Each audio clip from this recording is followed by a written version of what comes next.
អ្នកនាំពាក្យក្រសួងការពារជាតិនៃព្រះរាជាណាចក្រកម្ពុជាបដិសេធចំពោះការចាប់ប្រកាន់បំភ្លឺថាកម្ពុជាបានបង្ហោះដ្រូននៅតំបន់តាមបណ្ដោយព្រំដែនលោកជំទាវឧត្តមស្ដេចម៉ាលីសុជាតាអ្នកនាំពាក្យក្រសួងការពារជាតិនៃព្រះរាជាណាចក្រកម្ពុជានៅព្រឹកថ្ងៃទី14ខែកញ្ញាឆ្នាំ2025នេះបានចេញមកប្រកាសបដិសេធទាំងស្រុងចំពោះការចាប់ប្រកាន់ដោយគ្មានមូលដ្ឋាននិងគ្មានភស្តុតាងរបស់ភាគីថៃនាពេលកន្លងមកថាកម្ពុជាបានបង្ហោះដ្រូននៅតំបន់តាមបណ្ដោយព្រំដែននៃប្រទេសទាំងពីរ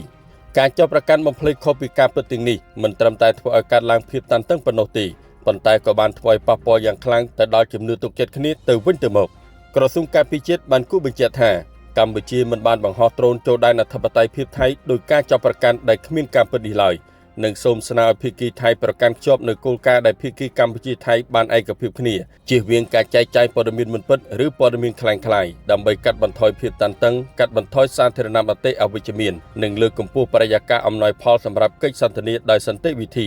ដែលជាចំណែកមួយក្នុងការអនុវត្តបទច្បាញ់ឲ្យបានពេញលេញមានប្រសិទ្ធភាពនិងការត្រឡប់មកប្រក្រតីភាពឡើងវិញជាមួយគ្នានេះក្រសួងការពារជាតិនៃព្រះរាជាណាចក្រកម្ពុជាក៏បានបញ្ជាក់សារជាថ្មីនូវការបដិញ្ញាចិត្តយ៉ាងម៉ឺងម៉ាត់នៅក្នុងការគោរពបទច្បាញ់ដែលភាគីទាំងពីរបានឯកភាពគ្នានៅក្នុងកិច្ចប្រជុំពិសេសកាលពីថ្ងៃទី28ខែកក្កដាឆ្នាំ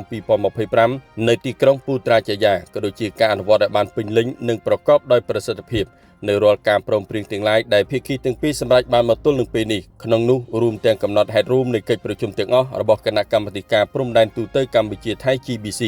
និងកិច្ចប្រជុំគណៈកម្មាធិការព្រំដែនថ្នាក់យុទ្ធភូមិភាគកម្ពុជាថៃ RBC ដែលត្រូវបានប្រព្រឹត្តធ្វើឡើងជាបន្តបន្ទាប់ចាប់តាំងពីការឯកភាពគ្នាលើលក្ខខណ្ឌនៃបទច្បាញ់ដោយភាគីទាំងពីរនៅក្នុងកិច្ចប្រជុំវិសាមញ្ញនៃគណៈកម្មាធិការព្រំដែនទូតកម្ពុជាថៃ GBC កាលពីថ្ងៃទី7ខែសីហាឆ្នាំ2025នៅទីក្រុងគូឡាឡាំពូរ